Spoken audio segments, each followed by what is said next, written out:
welcome to episode 190 of the CRICKETher Weekly. We're back on the same continent as each other, Sid, which is very exciting.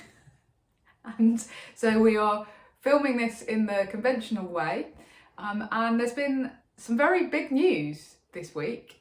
Let's begin with the biggest of big news stories, which is that Meg Lanning has announced her retirement from international cricket. Now the news broke on, late on Wednesday, our time, so I assume early on Thursday, Australia time. And yeah, it came in the form of a press release. She then did later do a media moment at the MCG. There's obviously been a huge amount of interest in this story because, let's be honest, it's Meg Lanning, one of the greatest, I was going to say one of the greatest female cricketers, one of the greatest cricketers that there has ever been and will ever be, and she has achieved so much in her career. Were you surprised, Sid? I don't think that anyone that's been watching us talk about, the ongoing saga of what's been happening with her, her break and things, will be surprised, and we weren't surprised because, I think that it seemed clear looking at it from the outside as we were that it was that international bubble thing that she didn't want to go back into. And that looks like where we're at. So she's going to carry on playing domestic cricket, and I think there's a good chance what we see is something a bit like what we've seen over the last few years with Sir Alistair Cook, where he retired from international cricket, left the bubble, but went and carried on playing for Essex, racked up loads of runs, and was still a brilliant player. And I think there's a good chance we'll see Meg turning out for Victoria and in the WBBL, perhaps not in overseas competitions, but we'll see. But I think that domestically we're going to see her for a while yet, because she still loves her cricket and she still wants to play. She just doesn't want to be in that high-profile bubble. Yeah, it's an interesting one because obviously we have previously said on previous episodes that we didn't particularly expect her to come back to international cricket, but yet all of the noise from Cricket Australia, from Alyssa Healy and other players has been that they did expect to see her back. I've actually got a quote from Sean Flegler from September that says, "Very hopeful she'll be back on deck at some point during the summer for Australia."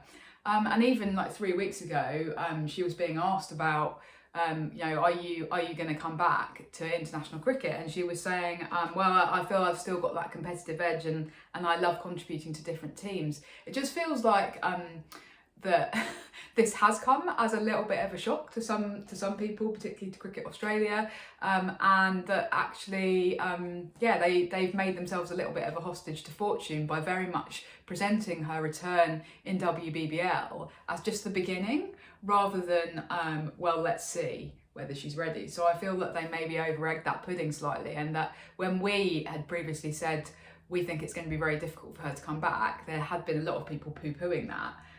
But here we are.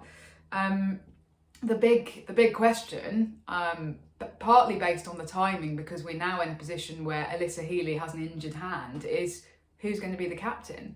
And it's interesting because it very much has been presented as Healy kind of just temporarily holding the fort before Meg Lanning comes back. Well, actually, as we said, I think maybe even last week or the week before, there should have been better succession planning than there has been. Yeah, there have been a lot of people on social media going, it's really obvious who the next captain is going to be. It's definitely going to be. And then the answers there are disagree. People saying Yeah. Annabelle Sutherland. There are people saying though she goes straight to Phoebe Litchfield, even though she's like 12. Sorry, Phoebe, I know you're a little bit older than that. Yeah, there are obviously some people who are saying, well, of course, it's Alyssa Healy's job, and they're never going to take it away from her. But it very explicitly isn't Alyssa Healy's job, although she has, I believe, this morning or last night, put her hand up and said, I'd quite like the job, guys. So. Yeah, that was interesting, wasn't it? Because I wasn't 100% sure whether she was going to want it after all of the scrutiny that she faced during the summer with the Ashes. And of course, the issue is that right now that the hand she put up is heavily bandaged after being attacked by her own dog. Yes. Maybe she put up her other hand, I don't know. Anyway, we will just have to see. Obviously, Ash Gardner's name is in the mix, and of course Talia McGrath is the official vice captain, isn't she? The Talia McGrath thing is odd, isn't it? Because we know what the Australian selectors think about Talia McGrath's captaincy credentials. They don't think she's ready. If they thought she was ready, they would have made her captain for the Ashes. Definitely for the Pakistan trip to Australia. Yeah. So the selectors don't think that Tally McGrath is ready. They might appoint her, and they might then go, oh yeah, well we think that in the last 6 weeks she's just magically got ready, and maybe she'll be a great captain. But they're not prepared. No, absolutely. Anyway, we obviously wish Meg very much all the best. Yeah, she's got a great future ahead of her. I think that she's going to be a very, very extremely successful whatever she does. I've got an inkling feeling that she's going to end up running a coffee shop empire. I think that's what she'll do with her life. Okay. I think that in 20 years' time, Meg Lanning will be the coffee shop millionaire of Australia. They do love their coffee in Australia, don't they? And Meg Lanning knows her coffee, so that's just what I think might happen. I think that she might leave cricket behind as a professional exercise, and I think that coffee is her thing, and I think that we could see her being a very successful businesswoman. Well, I look forward to drinking a Lannings latte next time we're in Australia. Bonkers. Anyway, so Raf, yes. What will you remember Meg for in terms of on the field, in terms of her cricket? What will you remember? Well, I think my favourite Meg Lanning memory is that, from an English perspective, it's probably nobody's favourite memory, but it's hard to look past that incredible T20 innings at Chelmsford in the 2019 Ashes series, when she just came over and smashed it all over the park and hit the record individual score in T20 cricket. It was a phenomenal performance, and I remember at the time just being absolutely flabbergasted and like, what has just happened? But what's interesting is I actually interviewed her, and I actually interviewed her right before this whole story broke about her not being in the Ashes. So I think it's possible that I was the last journalist to do a proper feature interview with her before this thing happened, maybe. Because it was only 10 days before the announcement came out, and I think I talked about it previously on the CRICKETher Weekly. Anyway, we did a very wide-ranging interview, but one of the most striking things that she said was she talked about that innings, and she said, I don't know what happened myself, it just somehow clicked, and that she also said, I don't think I've batted that well since. It was a sort of once in a lifetime or once in a career performance. So I think it's got to be that innings that I'm going to remember. And the other thing I think about it is that it changed the way in which we kind of view women's T20 cricket. And specifically, it was also interesting because I was interviewing some other players for this particular piece and asked them about that Meg Lanning innings. And Nat Sivabrun actually said it was the first time I'd seen Meg play in that way, and it got me rethinking my own T20 game. And now we know that since then, Nat has gone on and become probably now the best batter in the world, I think it's probably fair to say. And so actually you kind of think, well, that's almost Meg Lanning's legacy then, isn't it? That she's changed the way in which the top players in the world approach cricket, and I think that's really exciting. Okay. What about you, Sid? How are you going to remember Meg Lanning?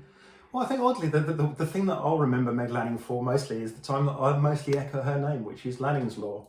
So now, what's Lannings Law for anyone that is unfamiliar with it? This was actually not even something directly said by Meg Lanning. It was said by her sister on the radio when her sister was doing radio commentary, and she said this is something that Meg always says. And it's not a good shot if it goes straight to a fielder.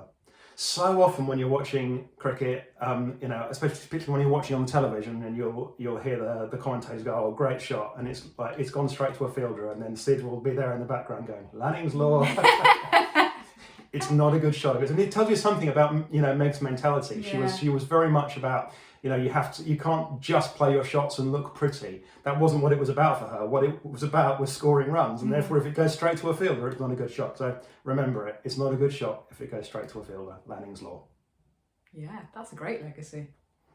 So Lannings Law and Lannings lattes, what we have to look forward to in the future. Thank you very much, Meg Lanning, for everything you've given to cricket and possibly to coffee.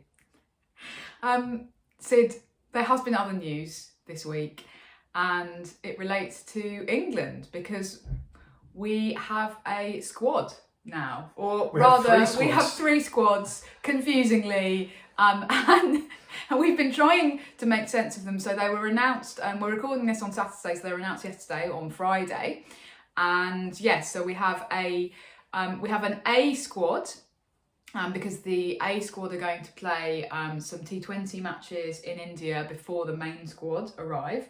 Then we have a T20 squad, a main senior T20 squad, and then we have a test squad because the senior England players are going to play 3 T20s followed by a test. That's what the tour looks like. So yes, there was an announcement, there was a John Lewis press conference. However, still no news on the contract situation, which is rather annoying. They're keeping very much. Because as we understand it, all of the players have known for 2-3 months, but can they announce it? No, they cannot. Anyway, let's leave that to one side. Let's talk about these multiplicity of squads, Sid. Where should we start? Should we start with the A squad? Because that's the A let's squad. Start with the A squad. So we've got a big squad, like 20 odd players going to Amman for a training camp. It's basically the England players, the contracted players that aren't in the WBBL, plus a load of other, mostly younger players. There's a couple of interesting things I want to pick out of that. We won't just go through it, but a couple of things to pick out. The first is the wicketkeeper situation. It looks very much like Rihanna Southby's in line there. It's really interesting, isn't it? There is Seren Smail, she is in the squad as well. So there's, Smail obviously potentially has an edge with the bat there, but Southby is definitely the senior wicket-keeping option. And that's all come on the back of the 100, hasn't it? Because at the start of our 2023 season, Rihanna Southby couldn't even nail down her spot in the Vipers 11. Yeah, no, and she was dropped by the Vipers during the Charlotte Edwards Cup. Nicole Fulton was preferred to her in that Vipers team, and now it looks like there's a very good chance that she's going to be playing in that England A team in India. So that's one thing I want to pick out. The other thing is there is one other interesting selection in there, which is ADR. So ADR's been selected. She's the only kind of senior player, older player in that squad, apart from the ones that like Charlie Dean that are just not at WBBL. So has she been selected because they think that she might be the captain rather than Scrivens? Because we did talk about the fact that Scrivens is not really a T20 player. I still think you make Scrivens captain for these games because you need to give her that captaincy experience, but possible that they've got their eye on ADR as that senior player to play that captaincy role. And anyone monitoring the Grace Scrivens klaxon will be having a great time right now. Yep. Okay, that's the A squad. There's a couple of things. Just interesting on the A squad, because John Lewis did speak a little bit about this in the press conference, and it does seem to be very much being treated as its own leg of the tour, doesn't it? Because I know that you were concerned that it was just going to be used as sort of warm up for the main games, but it is being treated kind of separately, and I'm not even sure that John Lewis is going to be present when the A games are taking place in India. Just from he might be hanging back in Amman with the kind of senior squad, and then leaving the kind of pathway coaches to take that A squad. Yeah, so that's interesting. So they are very much treating it as standalone, and also in terms of selections, he basically said unless 3 or 4 of our players turn up injured from WBBL, we're not going to be transferring players from the A squad into these other squads, even if they do spectacularly well. So, he also talked a little bit about Izzy Wong, didn't he? He did talk about Izzy Wong. What did he have to say about Izzy Wong? Well, Izzy Wong, who of course is not in either of the main squads, which there has been a little bit of chat about, obviously did have a very difficult summer, and it's interesting that John Lewis has finally actually kind of admitted that, or that the England setup have acknowledged that it's not just because she was having interference from coaches at regional and 100 level, which was the implication from something Heather Knight had said previously. So the exact quote from John Lewis is, "To push her straight back into an England jersey would be a mistake after what happened in the summer. I want to give her time to show us she's more certain about where she's going to land the ball. That A side is a really good way to do that." So he's saying that he doesn't think that she's ready at the moment for full international cricket, but the A Tour is another way to ease her back in a little bit and to kind of go, okay, we've been working really hard with you at Loughborough. Can you now bowl in a way that you're sure that you're not going to overstep or bowl a horrendous wide, I think, which is, full toss. Basic level bowling number one. Yeah. But when you've had the summer that Izzy Wong had, unfortunately, you've got to go back to basics. So it'd be interesting to see how she gets on in the A Tour matches. Will we be able to watch those, Sid? Do we know the answer to that? There's a good chance they might be streamed. Okay, good. Hope Fingers so. crossed. Right. Okay, So that's the A tour. Have you got points about the T20 and the I've Test squad? got points on everything now. Shall we talk about the T20 squad quickly? First, the T20 matches come first. Yeah. One interesting thing there is Cross has been clearly dropped out of the reckoning for T20. So that's interesting, isn't it? She'll remain, obviously she's in the Test squad. We'll see whether she plays in that Test. But they've hung back with their younger bowlers for the T20s. They've obviously gone, this is what we're going to be doing for India. They had already said that they're playing for these the T20 World Cup and the 50 over World Cup, both on the subcontinent. They're looking at playing 3 spinners potentially. So that means that probably maybe even only 1 fast bowler. They've got Lauren Bell, Mahika Good, and then they've got Danny Gibson, Freya Kemp, and Nat Stiver-Brunt. Obviously, 2 of them are currently injured, which kind of closes down their options a bit because Kemp's still not back bowling full pace. We understand, she's working hard, but not quite there yet. Okay. So whether she bowls in India, that's definitely a big maybe. Nat Stiver-Brunt still not bowling in WBBL. So right, okay. So that does restrict John Lewis's options there actually quite a bit. Yeah, it does a little bit, but England have kind of thrown all their ships behind these young bowlers, and they've basically gone, we're going all out for the new generation. So that's one thing interesting from that squad. Interesting, and this is the kind of return of Tash Farrant. Which squads is she in? So she's only going to be part of the A squad at the moment. Okay. Again, the implication particularly with Tash Farrant is that she's still not really ready to play proper matches. Right. My guess is that she won't play in those A matches either. Interesting. And that was just reading between the lines, so that might turn out to be wrong. Maybe they're hoping they'll get her that she'll turn out to be further down the track than they think she is. But I feel like the implication is that she's not going to be ready for those matches. And, it's a long road back, but she's had this significant surgery, and ultimately the important thing is can she have another 7, 8, 9 years of career rather than will she play in India or not? That's the significant thing. Absolutely. Okay. And then the tests. Test. There's interesting things there. I mean, one of the big questions the fans are going to be asking is Alice Capsey, and the England press release made a big deal of this. And they were like, Capsey in line for test debut.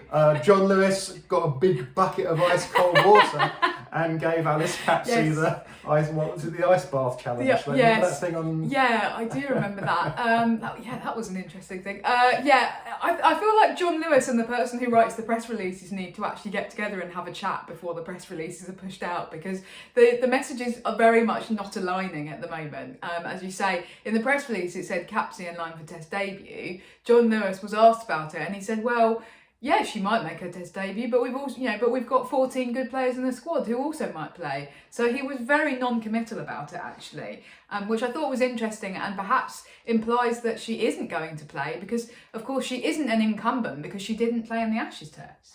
Yeah, I think looking at the actual players, the actual names, you'd think Emma Lamb almost certainly plays, despite not being in any of the other squads. Oh, she's going on the Oman thing, but she's not in the T20 squad, which you'd expect. So I think Emma Lamb almost certainly plays. It's probably between Capsey and Dunks, to be honest. On form, you'd put Capsey in there, but England have invested a lot of hope in Dunks as a sort of a part of their all formats 11. So it's an interesting one, isn't it? And as you say, Lamb in there because she's the kind of incumbent opener with Tammy Beaumont. But you could be a bit radical. You could push Capsey up the order to open. Yeah, or you could have Wyatt opening potentially. Yeah. I don't think they will though. I think that Lamb is definitely a shoe in there, but I'm not sure that Capsey is. My feeling is that Capsey won't play in the test. Because I was thinking that Capsey's bowling would actually be quite useful, but then of course Emma Lamb does also bowl off spin. Yeah, I think that Capsey's perhaps a bit more of a sort of mainstream bowler these days. Yeah, Emma Lamb's bowling seems to have been not really made anything of by England somehow. It's an interesting one. Yeah, Mark Robinson once said to me that he saw her as an off spinner who could bat a bit rather than the other way around. But these days, we need to get Mark Robinson and John Lewis in a room to fight it out, Sid. Okay. The other really interesting thing that John Lewis did say in the press conference, which unfortunately I couldn't attend, but I did listen back to later, was about coaches. So this is a little bit of an aside from the conversation around the squads, but I was just listening to it. I just got the slight impression that he may possibly have tuned into recent episodes of the CRICKETher Weekly, Sid. Hi, John. I don't know, I could be mistaken, of course. But there was an element of actually, because obviously there was another coaching announcement this week. He's assembled another coach. He's brought in somebody else who does actually have a little bit of pedigree working in women's cricket as an assistant coach. But he was kind of asked about the coaching team that he's assembling. And it felt to me like he was a little bit on the defensive about this, in a way that he might well have been if he had listened to our conversation last week on the CRICKETher Weekly, where we basically said it's not great practice to keep bringing in people for these senior jobs who have never worked in women's cricket. So here's what he had to say. The budgets that are available in regional cricket are quite small at the moment, and that means that the coaching available is restricted in terms of time on task. You'll see 1 or 2 coaches at a region trying to deliver a lot of work over 10 or 15 or 20 players. They're very stretched. By me adding in some good quality coaches with the England squad, that gives us more resources to help women's cricket grow and develop.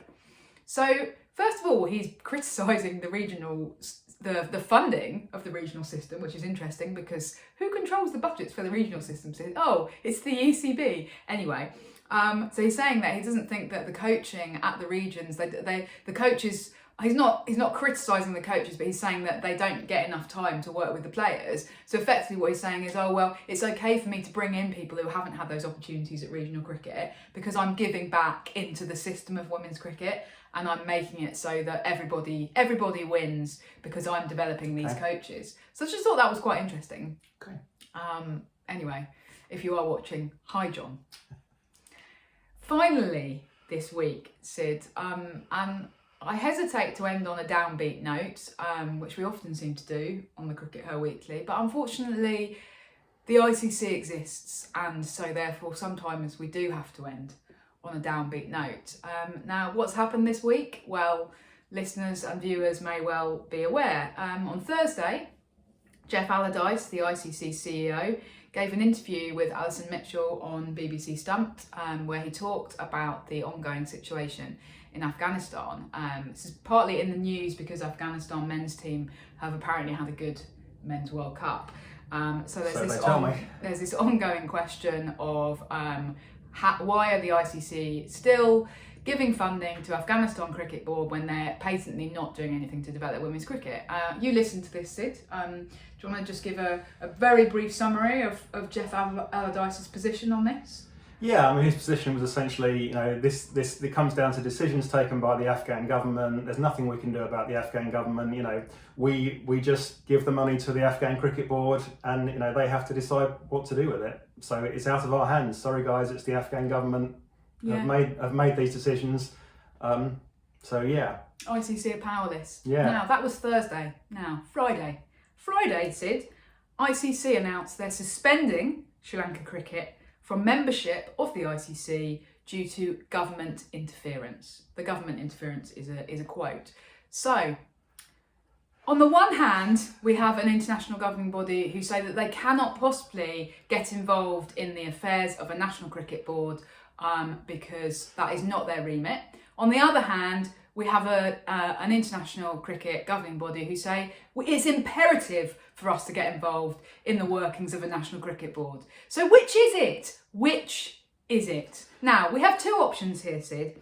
Either because obviously, the ICC are against government interference in cricket, right? Because they've suspended Sri Lanka cricket for that reason, okay? So we have 2 options. Either they believe that the Taliban are not interfering in cricket in Afghanistan. Okay, that's a view, that's a position. It's a ridiculous one, but it is a position. Okay, in which case it's the Afghanistan Cricket Board who can't be arsed with women's cricket. Okay, and so you're giving these people this money when you know that they are misogynists. Okay, or they know that the Taliban are interfering in the administration of cricket, and let's be honest, they do know that. Okay. But they're not doing anything to stop it in the way that they are in Sri Lanka. So the whole organisation of the ICC is just completely corrupt and double standards across everything. Yeah, fundamentally, that's right, of course. I think that the mistake that potentially we're all making here, and lots of people tweeted about this, I thought Catchy Whitney tweeted about it as well. I think the mistake that potentially we're making collectively is to treat what Jeff Allardyce is saying in good faith. I think that honestly, he knows he's talking nonsense. All he's trying to do is get through the next day, get through the next week. His job is just to put the position of the ICC, whatever the ICC's position is. The ICC is very much driven by politics, and particularly politics in some of its major boards. I remember again what Cindy Butts says that John Major said to her before she embarked on the ISEC commission report. John Major apparently said to her, "Cindy, you'll find that there's more politics in cricket than there is in politics."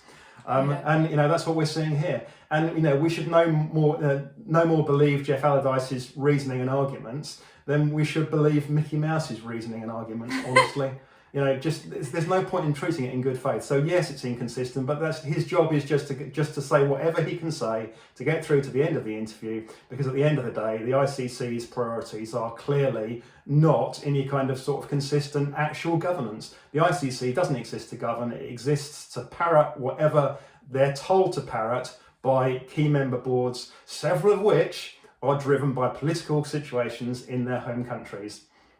That's all there is to say about it. It's just really disappointing, and I repeat again, the ECB should withdraw from the ICC. That's what they should do. Yeah, and Cricket Australia. Yeah. Those two boards are in a powerful position to be able to do that. They're the only they ones have that the can do that. finances to be able to do that, and to be able to function independently of the ICC. What about it? We're throwing down the gauntlet again. Right.